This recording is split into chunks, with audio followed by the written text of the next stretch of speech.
one of my social media accounts was hacked. But no worry. It actually turned out to be a good thing. So, this really did happen to me on Sunday. Hey, Francine, how you doing?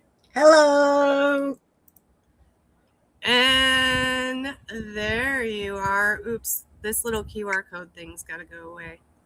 That Till is later. not Till today. later. Not today. Okay. Oh, that's okay.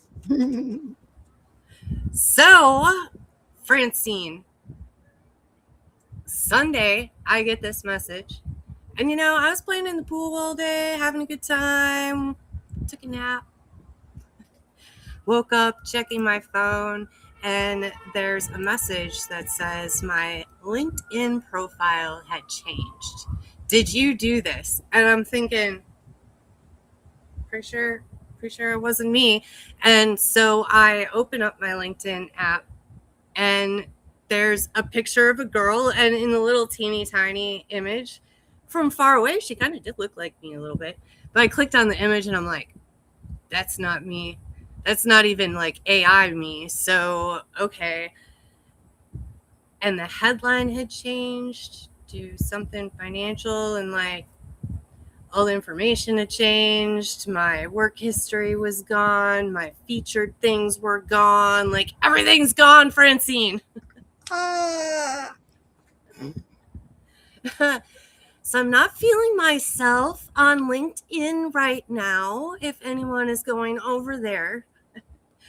So I did all the things. I changed my password, made sure the two-factor authenticator thing was on, and I notified LinkedIn. Wait, I'm sorry to interrupt, but this makes me want to go check my LinkedIn right now. Well, luckily they have some great systems to notify you when weird things are going on. So go in your settings and make sure you have all that for all of your social media pages, for that matter. That is a good tip. Say that again. Go into all your social media pages and what? Check the settings and make sure you have notifications turned on, and two-factor I can't say the word. Authentication. There it is. We're having problems with our words earlier, so I'm happy to see that it continued. Yes. But yes, it is something that's really important, and the changing of your passwords and things like that, also really important. So I spent a little bit of time and I was working on that yesterday.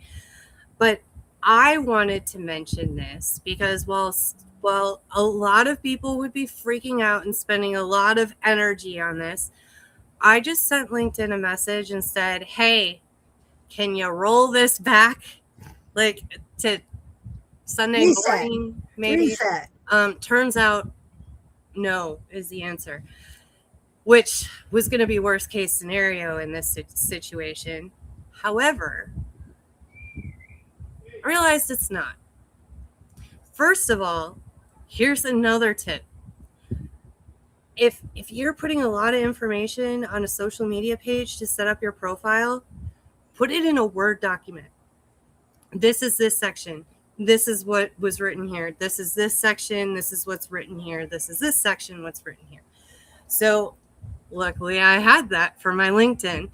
And I still have my resume, which I updated the work history stuff on my LinkedIn when I first started my LinkedIn page, like when I worked at the fireworks store back when I was in my 20s.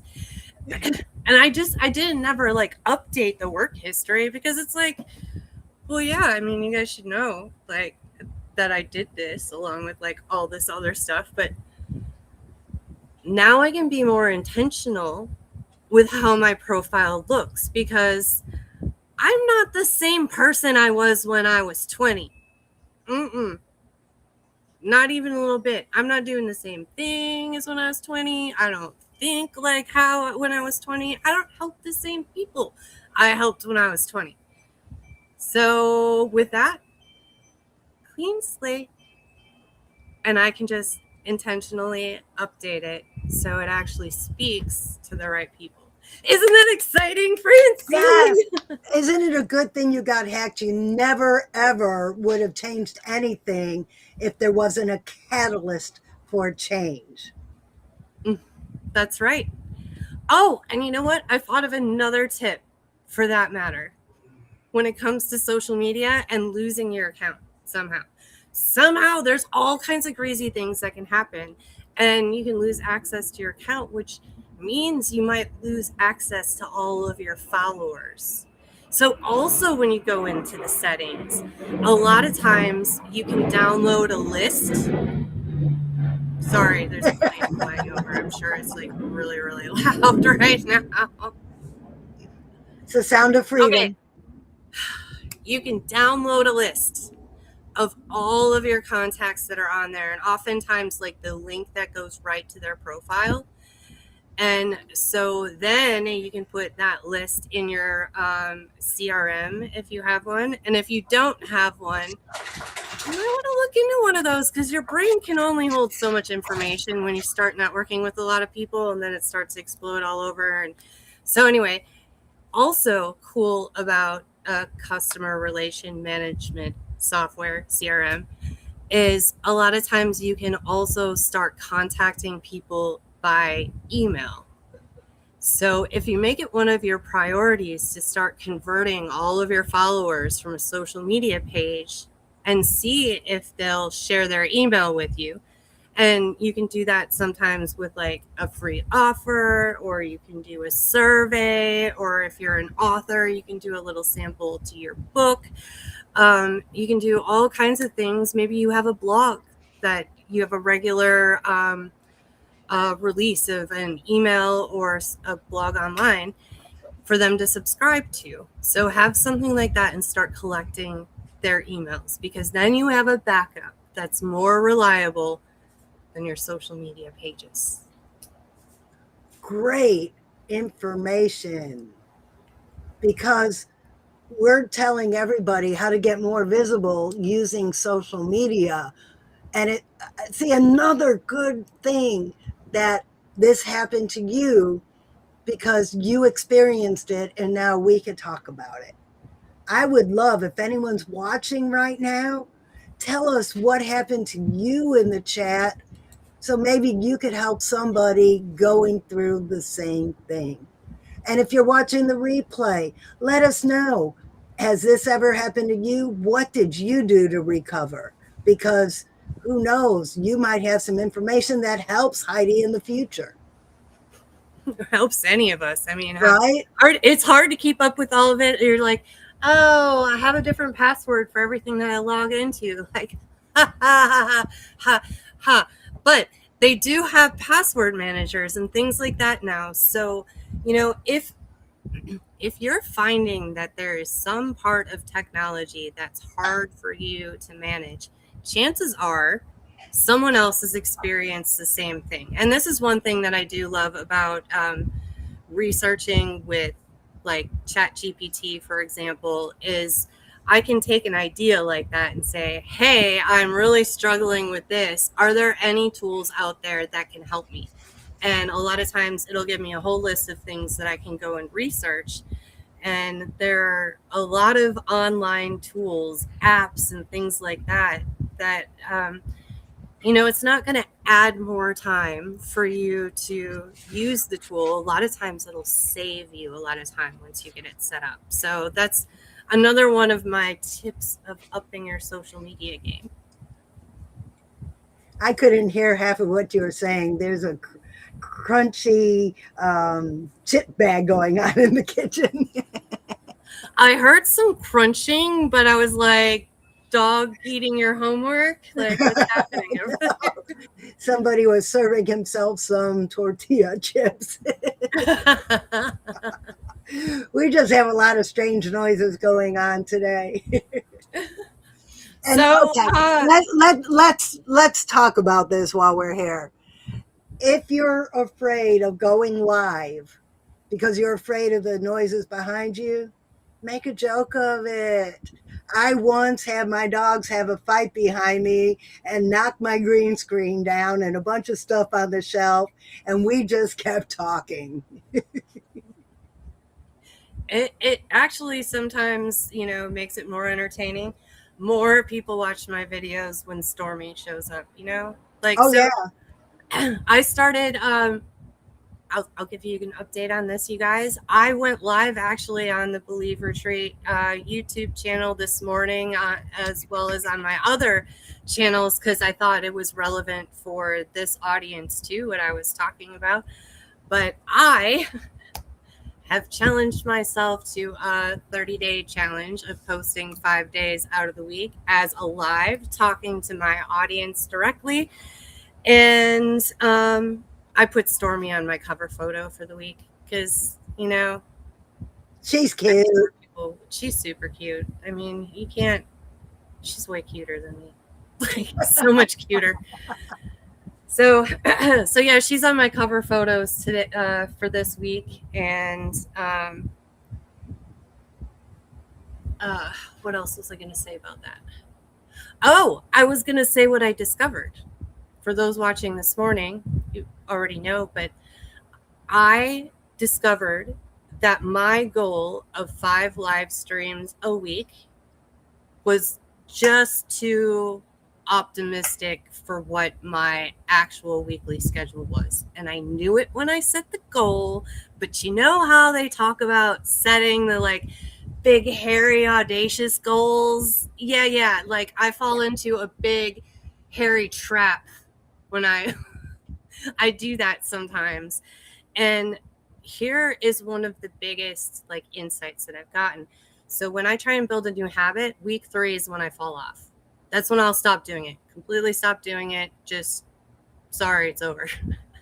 So for a while I was thinking, okay, why do I even bother to build a new habit? I'm just going to do it for 3 weeks and then stop doing it anyway. And I'm like, well, at least I ate healthy for 3 weeks. Like I don't know, trying to like find the bright spot out of it. But the lesson is if I'm not doing it after week 3 and it feels hard and I'm resisting doing it. So I was resisting doing a video yesterday. I was like, I don't have anything to talk about. I don't want to do the live. I was super busy today, going from one meeting to the next, and I just don't want to do it.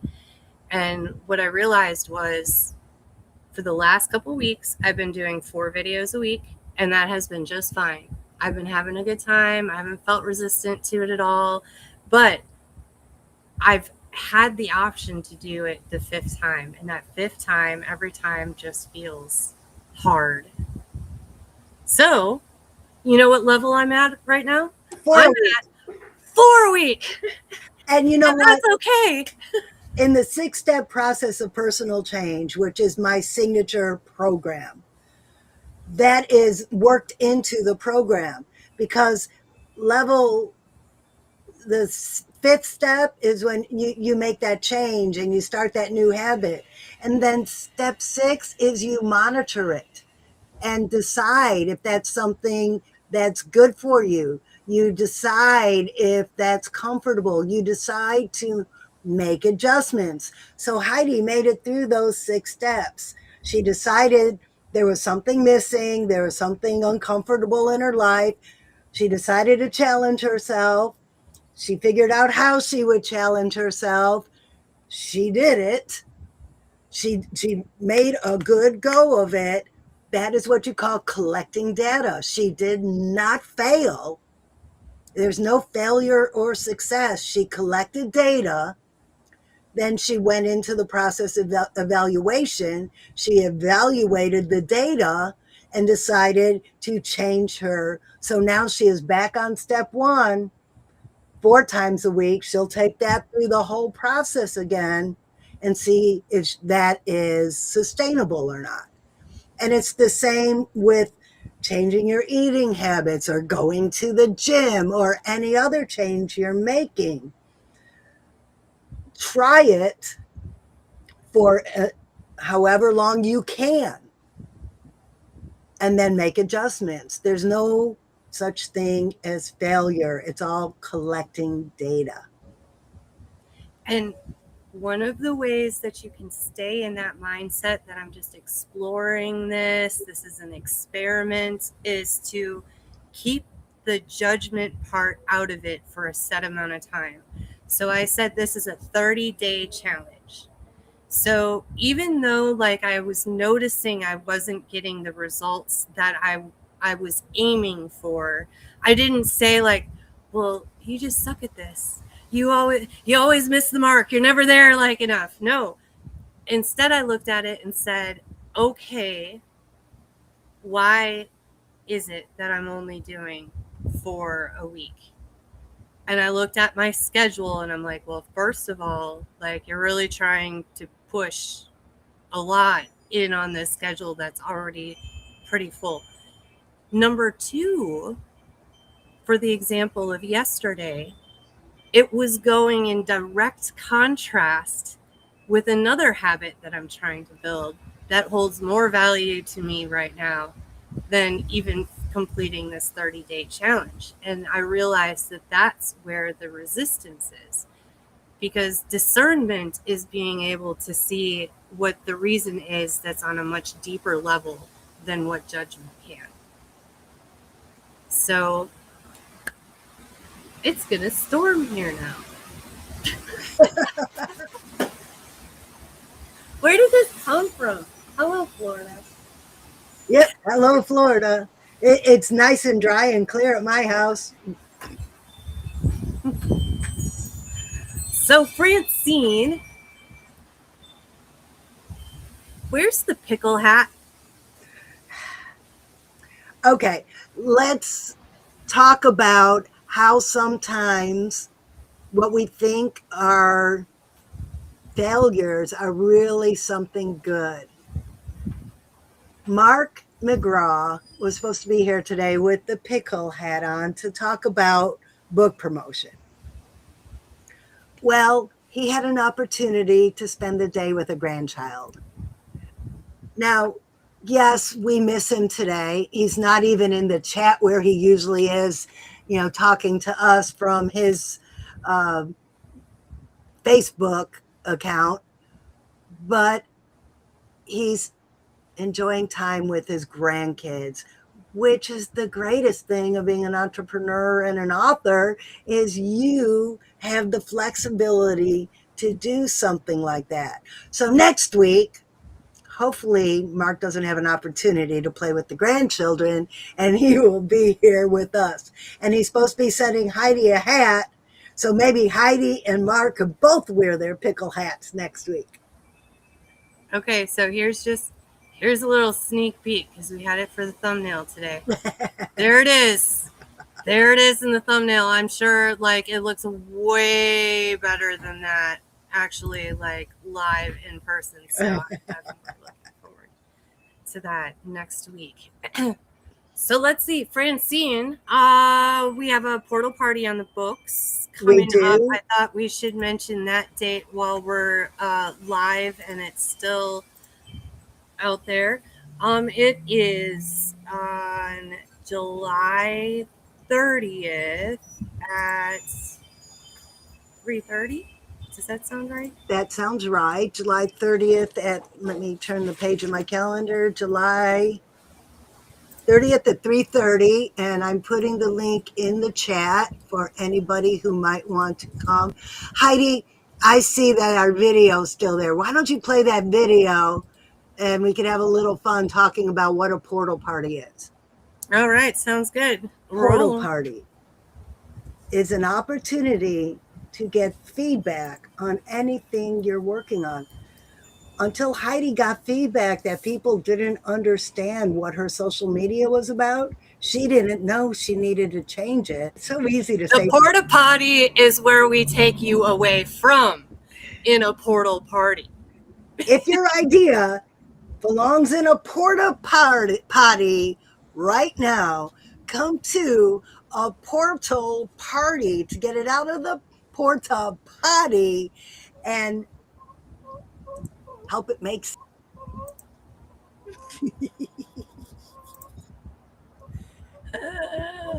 Yeah, and Stormy started singing right at the end of that. I don't know if you misheard that. her weekly solo. So, something else that happened last week. So, okay, we had it set up on our homepage. Like, you could subscribe to our Google Calendar. So, whenever these portal parties popped up, you would be able to be like, huh, I wonder if there's a portal party. And then you could go and you could view the calendar. Like, you could, save it to your Google Calendar and be able to look at it. Not everybody uses Google. And, so I don't know, there were problems with that. So, I opened the Believe Retreat community back up again because in the community it has this really nice calendar feature so that you should be able to first of all, you'll get reminders the day before that events are coming up, like when we go live and when we have portal parties or Q&A sessions. So you'll get a notification about that. And you'll also just be able to log into the community to get the Zoom link. So much easier than how it was before, because before there were no notifications. So you just had to all of a sudden be like, oh, I think I should go look at the Believe Retreat calendar today. And that's just not how it works usually. Usually there's about 100 other things that take your attention. So to make it a little bit easier, we've opened up that community again. I'm going to put the... I already put it in the chat. Oh, that is awesome. I'm just going to put that right there on the screen too as well. And I will get also a QR code up in here for next week. But also when you go into the community, I'll just share this really quick. Share screen. Where'd you go? Okay, here we go. Okay, so this is inside the Believe Retreat community after you log in. So on here on the right side, we've got all the links if you want to book a portal party, how to do that. You can check out our Believe Retreat live page. Make sure you're subscribed to this channel so you catch us every week. And then we have the Believe anthology information link here. And that events calendar I was talking about is right here under events. And here's that portal party I was talking about. You click on that, you'll be able to just go ahead and add that to calendar. If you want to share it, you can hit this button and it'll copy the link so that you can go and share it. And so that is our new addition to try and make it easier for you to portal party with us. And the greatest part of the portal party, we say that if your ideas in the porta potty come to a portal party, because what we do is we brainstorm. We come in and we listen to what is blocking you. Maybe it's some ad content, or maybe it's a chapter in your book, or maybe it's the chapter in the Believe anthology that you're writing. We'll listen to what you have and give you suggestions on how to improve it, or just having those outside eyes on it. So Heidi, why don't you tell us how the portal party changed the trajectory of your chapter of the Believe anthology? Well, I like to overcomplicate things. I'm not going to deny that. And the longer I stew on an idea, the more complicated it gets. And this project is 1,200 words. 1,200. Some of you might be like, oh my gosh, 1,200. I'm like, only 1,200? Editing. So I really had to think about my intention and my purpose.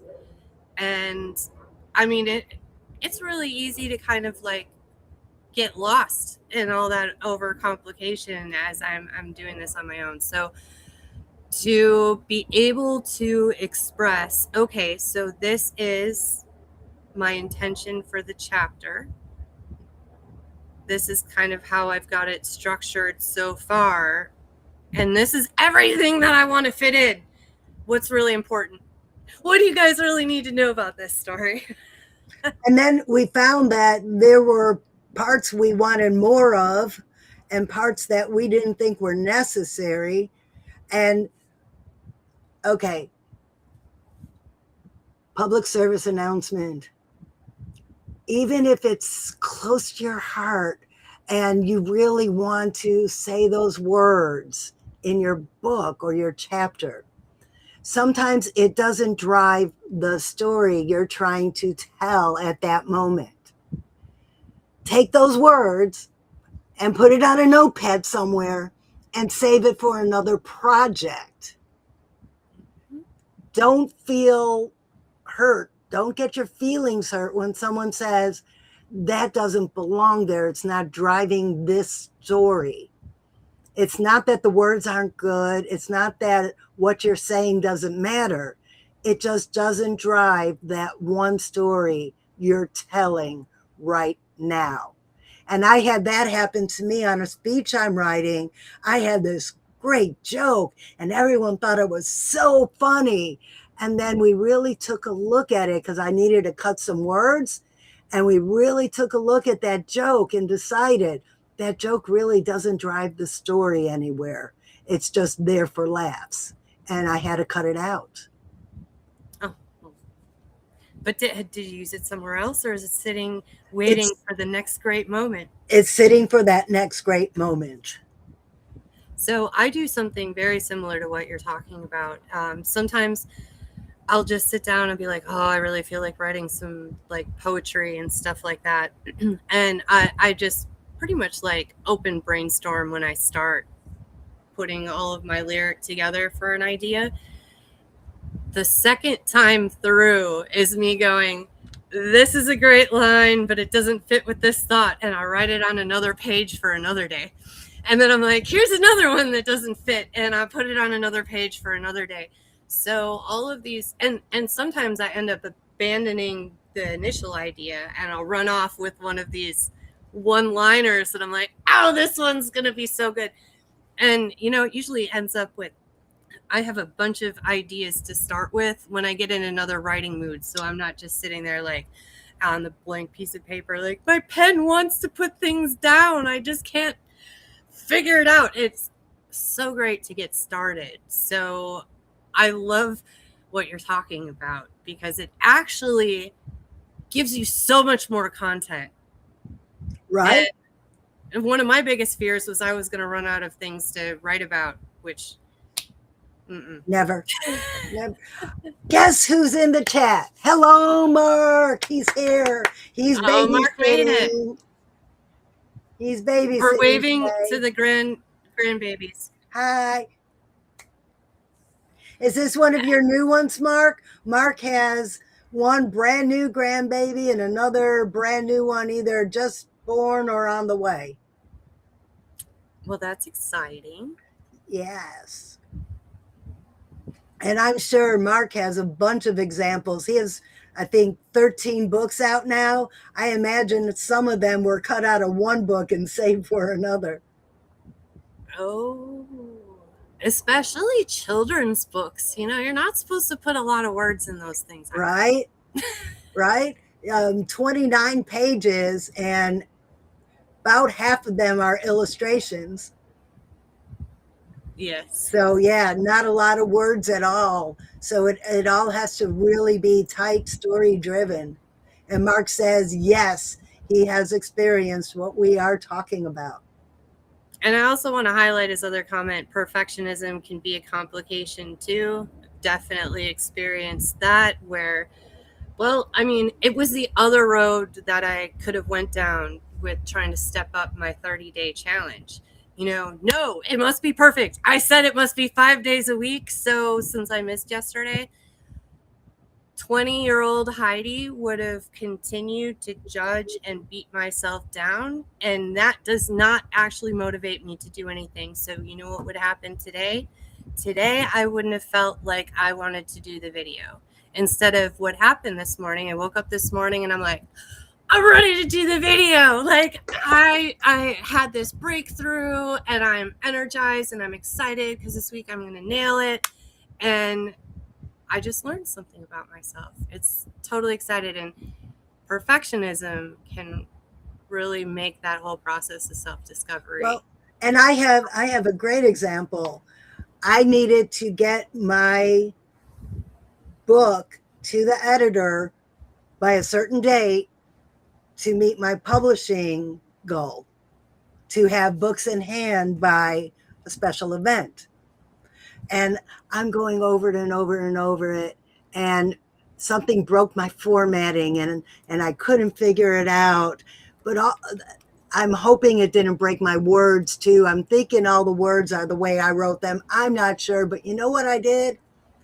Instead of struggling to make it perfect, I sent it to the editor, because guess what? That's her job. She fixed my formatting. She made sure that everything read right. And people are loving my book. And I made all of my deadlines because I didn't try to make it perfect first. Yeah. And I mean, have you ever been in the room with somebody that's really kind of judgmental about your ideas? You give an idea and they're like, no, that's stupid. Yeah. That's not going to work. That's never going to work. Well, what happens after they've shot down idea number 10 that you're trying to spitball here, and they won't even recognize that there's a little bit of a good idea in some of these ideas that we could keep brainstorming with, but it gets shut down right away. Well, that happened to me. An editor told me nobody is going to read personal development as a fairy tale. Well, guess what? I've sold more than 100 copies so far of personal development as a fairy tale, and people are liking it. So instead of taking that negative feedback and changing it, I stood on my platform and I said, no, this is the way it has to be. And I found another editor. Yeah. And I lost my other train of thought, but it's okay because we're at the end of the episode. Oh, time flies so quickly. Time flies when you're having fun. We are going to see Mark next week. And I'm trying to think. Oh, Portal Party coming up next week, Thursday, 3:30. Scan that little QR code in the corner. Join the community, and you'll be able to access the calendar that'll give you the Zoom link. It's time. It's time. I got new updates to my chapter. I need new feedback. Yes. Oh, we get to give Heidi feedback at this Portal Party. Oh, and there's still all kinds of messy. It's totally messy. It's like, good, this part's done, and then it's like, blah. So I mean, there's going to be a lot. There'll be a lot to go over. But that's the whole point of it. It doesn't have to be perfect. All right. Well, we will see you guys all next week. Thanks for joining us. If you can conceive it, you can believe it, and you can achieve it.